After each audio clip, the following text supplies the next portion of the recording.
जब से तालिबान ने अफगानिस्तान में कब्जा किया है तब से सिर्फ और सिर्फ उसके खौफ की तस्वीरें सामने आ रही हैं।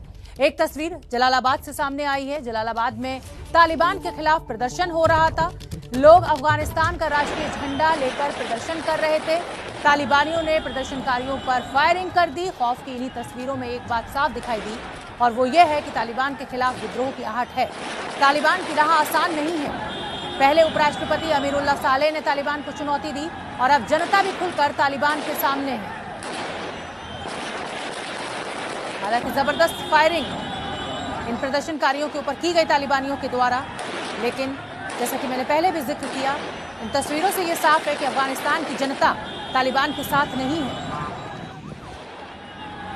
विरोध प्रदर्शन अफगानिस्तान का राष्ट्रीय ध्वज लेकर किया गया आम नागरिकों के द्वारा, और जाहिर सी बात है लगभग 4 करोड़ की आबादी है अफगानिस्तान में और 75,000 की संख्या है इन तालिबानियों की।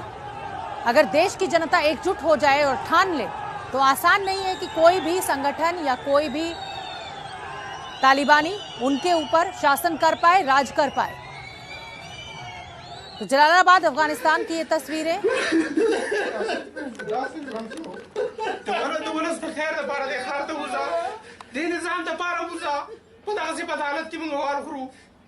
अफगानी नागरिक परेशान हैं। आप देख सकते हैं कैसे रो रहे हैं। चाहे अफगानिस्तान की महिलाएं हो चाहे पुरुष हो, जिस तरीके के कायदे कानून और नियम तालिबान बनाता है उससे कोई भी नागरिक खुश नहीं रह सकता है।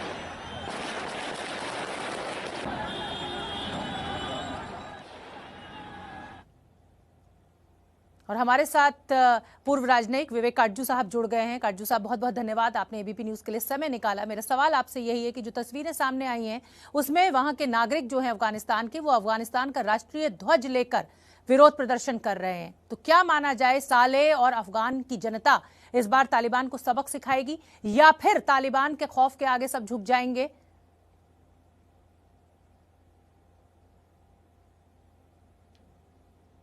देखिए, अभी ये प्रारंभिक दिन, इसमें कोई भी निर्णय करना जरा मुश्किल।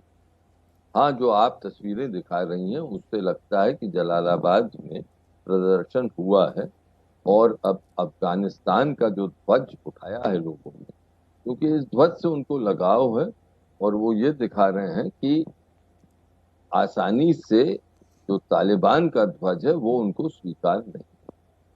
लेकिन अभी ये भी देखना है कि क्या जो ये एक डेमोन्स्ट्रेशन हुआ है, क्या और शहरों में जाएगा, क्या ग्रामीण इलाकों में जाएगा?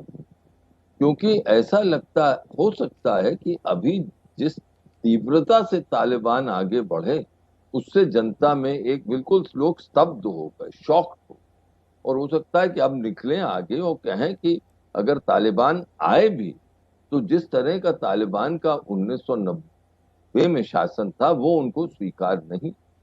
दूसरी चीज, अभी तक आप देखिए तालिबान ने काबुल में केंद्रीय हुकूमत का ऐलान नहीं किया।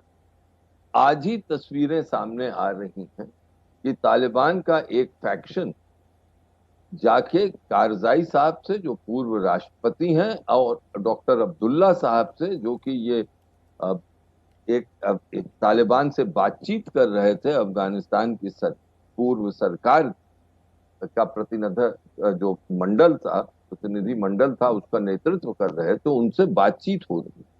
मुझे पूरा यकीन है कि जो महाशक्तियां हैं, रूस है, चीन है, अमेरिका भी, वो भी तालिबान से बातचीत कर रहा है। तो इस वक्त ये कहना कि आगे चल के कैसी हुकूमत होगी, क्या प्रणाली बनाएंगे, हाँ ये जरूर है कि तालिबान की एक मानसिकता है, वो आसानी से छोड़ेंगे नहीं। आपने उदाहरण कुछ दिए हैं आज अपनी रिपोर्ट में कि उन्होंने किस प्रकार महिलाओं से कहा है कि टीवी पर अब वो नहीं आए, एंकर नहीं बने।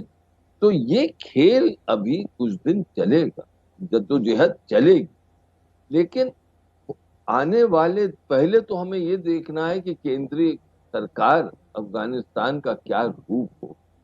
और आप एक चीज नोटिस करिए, मैं तालिबान की हिमायत नहीं कर रहा हूँ, तालिबान जो है उनकी विचारधारा तो हमारे लिए तो जहर के बराबर, लेकिन ये एक चीज सही है कि वो जल्दी से आके उन्होंने शासन नहीं अपनाया, सरकार का गठन नहीं किया है, वो बातचीत कर रहे हैं।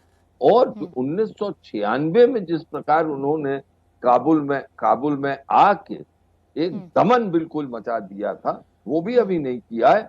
वो वहां के पूर्व नेताओं से बात कर रहे हैं। बिल्कुल काटजू तो साहब, आप इससे जिन भी ये देशों का लगता है जिक्र कि कर रहे कुछ हैं, उनमें भी समस्या सोच है कि समस्या आगे यही है, कैसे चाहे चलना। रूस हो, चाहे टर्की हो, पाकिस्तान हो, चीन हो, उन्होंने सरकार का खाका देखा नहीं और साथ देने की बात कर दी, दोस्ती की बात कर दी। मैं आऊंगी आपके पास खाटजू साहब।